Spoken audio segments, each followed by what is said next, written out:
Hello students, आज जिन लोगों ने इकोनॉमिक्स का एग्ज़ाम लिखा है, बहुत अच्छा एग्ज़ाम गया। सब लोगों का जो हम पढ़ाए हुए थे मॉडल क्वेश्चन पेपर वही आया है और सारा का सारा क्वेश्चन मैच किया। बहुत सारे बच्चे ऐसे हैं जो खुश भी हैं और कुछ बच्चे ऐसे हैं जो रात भर पढ़े थे तो बोलते हैं कि सर आधा मिला और आधा नहीं मिला। तो चलिए पूरा आंसर करवाते हैं। बहुत सारे बच्चे है ना परेशान हो रहे हैं कि इसका आंसर क्या होगा, मेरा कितना मार्क्स आएगा। तो चलिए क्या करके आपका आंसर करवाते हैं। सबसे पहले आज का एग्ज़ाम जो हुआ है, आज कौन सा डेट में एग्ज़ाम हुआ है? तो 18 तारीख को,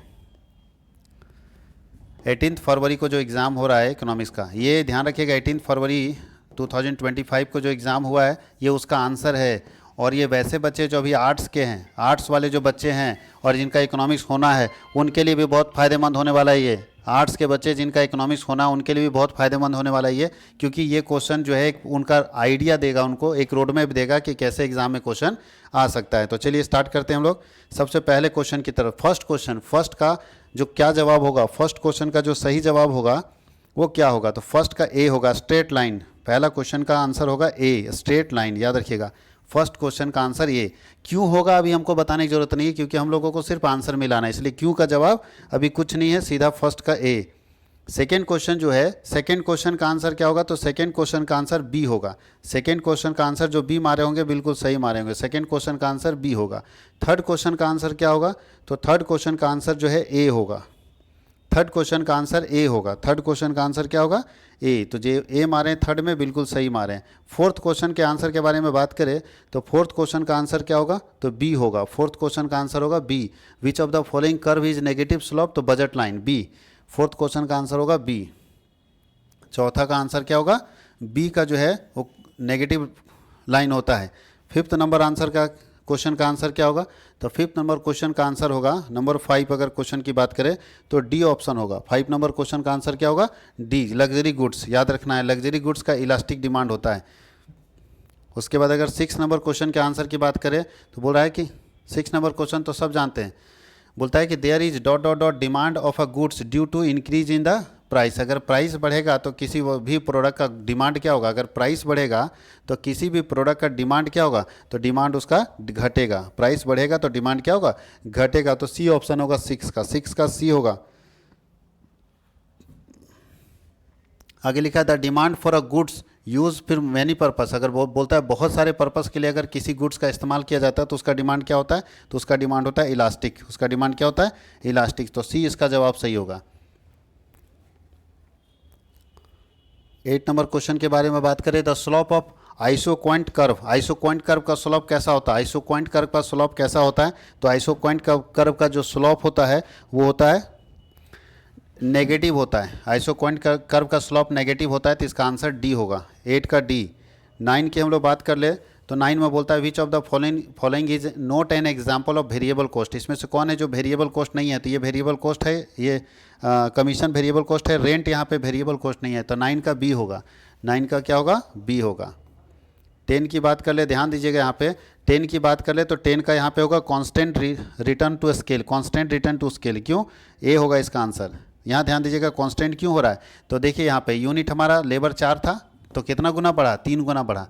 4 गुने 3, 4 दिया 12, और 7 गुने 3, 7 21, 3 गुना हमारा मेटेरियल, मतलब हमारा जो इनपुट है वो 3 गुना बढ़ रहा है, तो मेरा प्रोडक्शन भी 3 गुना बढ़ रहा है। तो इसका मतलब जितना हम इनपुट बढ़ा रहे हैं उतना ही प्रोडक्शन बढ़ रहा है। तो इसको हम लोग बोलते हैं कांस्टेंट रिटर्न टू स्केल। क्या बोलते हैं? Constant return to scale. तो 10 का ए हो जाएगा।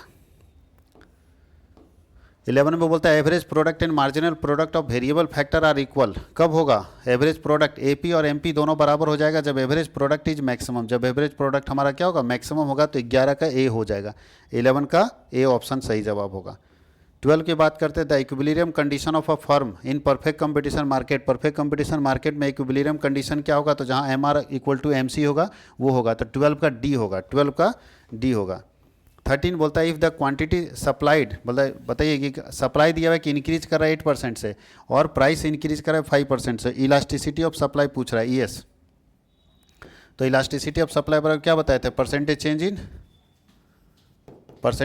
Supply by percentage change in price. तो परसेंटेज चेंज इन सप्लाई कितना? 8% और प्राइस है 5%, तो भाग दे देंगे तो 16 25 80, 1.6 आ जाएगा इसका। तो 1.6 कितना है? बी का ऑप्शन। तो इसका हो जाएगा बी, 13 का बी, 13 नंबर का बी।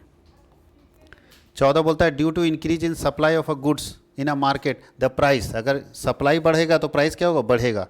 सप्लाई बढ़ेगा तो प्राइस बढ़ेगा, तो बढ़ेगा बढ़ेगा, बी ऑप्शन इसका सही है। याद रखिएगा सप्लाई अगर बढ़ रहा है तो प्राइस भी बढ़ेगा, तो 14 का बी ऑप्शन सही होगा, तो 14 का बी मारना है आपको।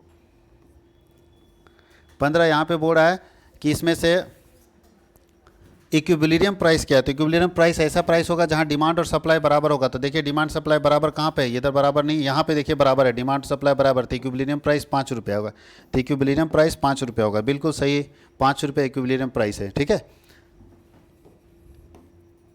क्वेश्चन अच्छा पूछा, what is the meaning of macro. Macro जो है वो किसके अंदर आता है, तो लार्ज में, स्मॉल में, तो याद रखना है मैक्रो जो है लार्ज में आता है, लार्ज में, तो ये 16 का ए हो जाएगा। 17 का क्या होगा, in the situation of inflation. Inflation एक ऐसा सिचुएशन होता है, महंगाई एक ऐसा सिचुएशन होता है जिसमें मनी का वैल्यू घटता है, मनी का वैल्यू घटता है और प्रोडक्ट सामान का वैल्यू जो है वो बढ़ता है। देखिए कौन सा सही सेट बढ़ रहा है, सामान का कीमत जो है महंगा होता है और पैसा कम होता है। तो देखिए तो पहला लिखा है प्राइस ऑफ गुड्स डिक्रीजेज, ये तो गलत हो जाएगा, गुड्स का प्राइस डिक्रीज नहीं करता है, प्राइस ऑफ गुड्स इंक्रीजेज, ये तो सही लग रहा है, सामान का कीमत बढ़ जाता है। वैल्यू ऑफ मनी इंक्रीजेज नहीं, वैल्यू ऑफ मनी क्या होता है, डिक्रीजेज होता है, तो बी ऑप्शन इसका सही होगा। तो 17 का बी मारिए, 17 का बी।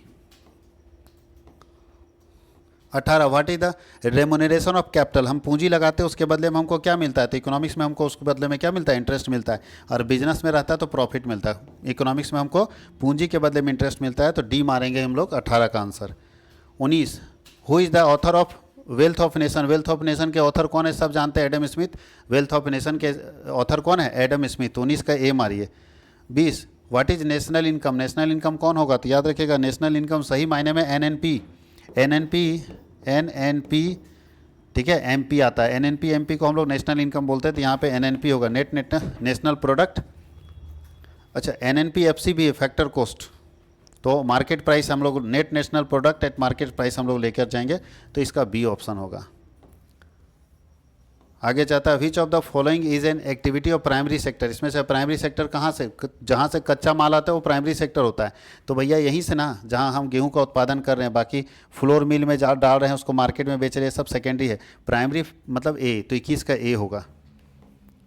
22 में चलते हैं which is included in inventory. Inventory के अंदर ये तीनों चीज़ों शामिल होता है, चाहे अनफिनिश गुड्स हो, सॉरी अनसोल्ड गुड्स हो, रॉ मटेरियल हो या सेमी फिनिश गुड्स हो, तो ऑल ऑफ दीज, तो 22 का डी मारिए। 23 what is the difference between GNP. देखिए जीएनपी और जीएनपी और एनएनपी के बीच में क्या अंतर है, तो यहाँ देखिए खाली अंतर है जी और एन। जी का मतलब ग्रॉस, एन का मतलब नेट, तो खाली डेप्रीसिएशन का अंतर होता है, डेप्रीसिएशन ऑप्शन में होगा, तो ए ऑप्शन इसका सही है, डेप्रीसिएशन। ए ऑप्शन इसका सही है, क्या है, डेप्रीसिएशन। अब है which of the following banks does not accept deposit from the public. कौन बैंक है जो जनता से पैसा जमा नहीं लेता है, तो ग्रामीण बैंक में जनता से पैसा जमा होता है, बैंक ऑफ इंडिया भी जमा लेता है, स्टेट बैंक ऑफ इंडिया भी, रिजर्व बैंक ऑफ इंडिया सरकार से जमा लेता है, जनता का खाता इसमें नहीं खुलता है, तो डी ऑप्शन सही हो जाएगा 24 का। 25 नंबर में क्वेश्चन में देखते हैं विच बैंक इशू करेंसी। कौन बैंक है जो नोट जारी करता है, तो reserve bank of India note जारी करता है, तो ये भी डी हो जाएगा, 25 का डी। 26 में चलते हैं what is called the ratio of change in investment and change. बताइए चेंज इन इन्वेस्टमेंट और चेंज इन इनकम के बीच में, तो बताइए इसको हम लोग बोलते हैं मल्टीप्लायर। मल्टीप्लायर बताता है delta I by delta Y, याद रखना delta I by delta Y, ये बार बार बता चुके थे, इसको बोलते हैं मल्टीप्लायर। क्या बोलते हैं, मल्टीप्लायर। मल्टीप्लायर के से डिनोट करते हैं हम लोग। 27 का हम लोग देखते हैं। अब देखिए आपके पास दिया है कि एमपीसी दिया और एमपीएस पूछ रहा था। आप जानते हैं एमपीसी प्लस एमपीएस बराबर 1 होता है, एमपीसी प्लस एमपीएस बराबर 1, तो एमपीसी दिया 0.6, तो प्लस एमपीएस अब बराबर 1 कर देंगे, तो एमपीएस बराबर क्या हो जाएगा, तो एमपीएस बराबर हो जाएगा 1 और प्लस वाला इधर जाएगा तो माइनस 0.6, यानी एमपीएस बराबर क्या हो जाएगा, तो एमपीएस बराबर हो जाएगा 0.4। ये सही जवाब होगा 0.4, याद रखना इसको, सही जवाब बी। 27 का बी, एकदम ईजी जो क्वेश्चन है, जो पढ़ा के भेजें वही सब क्वेश्चन आया है। Which of the following is an example of capital receipt of the government. इसमें से कौन सा सरकार का कैपिटल रिसिप्ट है गवर्नमेंट का, तो ये डेप्ट। जब हम कर्जा लेते हैं ना, सरकार जब मार्केट से कर्ज लेती है तो कैपिटल रिसिप्ट होता है, बाकी ये सब रिवेन्यू रिसिप्ट है सरकार का, ठीक है। तो कैपिटल रिसिप्ट, तो 28 का सी मारिए, ज़्यादा अच्छा है। 29 का मारिए बैलेंस बजट कौन होता है, तो बैलेंस बजट ऐसा बजट है जहाँ पे इनकम और खर्चा सरकार का बराबर होता है। कितना बार बता चुके हैं, बैलेंस बजट ऐसा बजट होता है जहाँ सरकार का रेवेन्यू और एक्सपेंडिचर क्या होता है, बराबर होता है। ऐसे बजट को बैलेंस बजट के नाम से हम लोग जानते हैं। आगे लिखा है कि अगर किसी कंट्री का इंपोर्ट मतलब खरीदना, दुनिया से जो हम खरीदते हैं वो 250 करोड़ का है, 250 करोड़ का है, और एक्सपोर्ट जो हम दुनिया को बेचते हैं वो दुनिया को हम बेचे हैं 300 करोड़ का और खरीदे हैं 250 करोड़ का, तो मेरे पास 50 करोड़ प्लस में है ना जी। इंपोर्ट मतलब खरीदना, परचेज, और एक्सपोर्ट मतलब बेचना। तो बताइए, बेचे 300 करोड़ का, खरीदें 250 करोड़ का, तो 50 करोड़ मेरा प्लस में है, तो प्लस में है तो हमारा प्लस आंसर हो जाएगा सी ऑप्शन। ये सही जवाब है आप लोगों का 30 क्वेश्चन का। ध्यान दीजिएगा, 30 का 30 क्वेश्चन हम लोग देख लिए और सारा क्वेश्चन जो है वो पढ़ाया हुआ है, जो भी हम पढ़ा रहे थे उसमें से आए। आप लोग कमेंट सेक्शन में अपने मार्क्स को जरूर लिखेंगे कि कितना मार्क्स आपका आ रहा है आउट ऑफ 30। इसके अलावा चलते हैं हम लोग थोड़ा सा नीचे, देखिए वेरी शॉर्ट आंसर टाइप में भी पढ़ाया हुआ क्वेश्चन है, सिर्फ हम लोग डिस्कस कर लेते हैं, आंसर किसी का नहीं बताएंगे। बाजार अर्थव्यवस्था किसे कहा जाता है? इसको बोलते हैं मार्केट इकोनॉमी, इसी को हम लोग बोलते हैं कैपिटलिस्ट इकोनॉमी, पूंजीवादी अर्थव्यवस्था के बारे में पूछा है। इंडिफरेंस कर्व कितना बार पूछा है कि कॉन्वेक्स टू ओरिजिन क्यों होता है, तो क्यों होता है उसका कारण पूछ रहा है। उसके नीचे ये फिर क्वेश्चन दिया अब आपके पास कि सीमांत लागत क्या है? यदि किसी वस्तु की 10 इकाई के उत्पादन करने का लागत जो 60 रुपया है और 11वें वस्तु में 75 रुपया है, तो बताइए सीमांत लागत कौन नहीं बताएगा? 10 में 60 लगता है, 11वें में 75 लगता है, तो हम क्या बताए थे? मार्जिनल मतलब एक्स्ट्रा, तो कितना बढ़ा? 15 रुपया, 15 रुपया सीमांत लागत इसका होगा। क्या होगा जब बाजार में किसी वस्तु की मांग और पूर्ति एक समान वृद्धि होती है? जब मांग और पूर्ति, डिमांड और सप्लाई एक जैसा वृद्धि होगा तो क्या सिचुएशन आएगा? तो इक्विलिब्रियम सिचुएशन आ जाएगा। बोलता है कि हाउस होल्ड सेक्टर कौन है? तो हाउस होल्ड वो है जो परिवार का क्षेत्र है। और ये देखिए कैश रिजर्व रेशियो का 25% है, तो आपको मनी का मल्टीप्लायर निकालना है, ठीक है, के कैलकुलेट करना है। ये सब आपको पढ़ाया गया। सरकार की पूंजीगत प्राप्ति क्या है? खुली अर्थव्यवस्था किसको बोलते हैं? ये सारा का सारा क्वेश्चन आपको पढ़ाया गया। देख लीजिए, जितना क्वेश्चन आज सुबह ही पढ़ाए थे, भुगतान संतुलन के खाते में क्या क्या आता है, राजस्व प्राप्ति क्या होता है, खुली बाजार की कार्रवाई, ठीक है। आपका सारा का सारा क्वेश्चन जो पूछा गया, एक दो क्वेश्चन अगर देखा जाए उसको छोड़ के बाकी लगभग क्वेश्चन आपको बताया गया था। तो आप अच्छे से पढ़िए, सबसे ज़्यादा जरूरी है कि एक रात में पढ़ के एग्जाम लिखने जाइएगा तो सारा क्वेश्चन आपको मैच नहीं करेगा, लेकिन जो बच्चा सारा पढ़ता है उसके लिए सारा क्वेश्चन मैच करता है। तो हम लोग अगला क्लास हम लोगों का अकाउंट्स का एग्जाम है, तो हम लोग लगेंगे अब अकाउंट्स के ऊपर, लगातार 2 या 3 वीडियो पर डे जाएगा। आप अपने अकाउंट्स की तैयारी कीजिए। Thank you. कमेंट सेक्शन में जरूर मार्क्स लिखिएगा। धन्यवाद।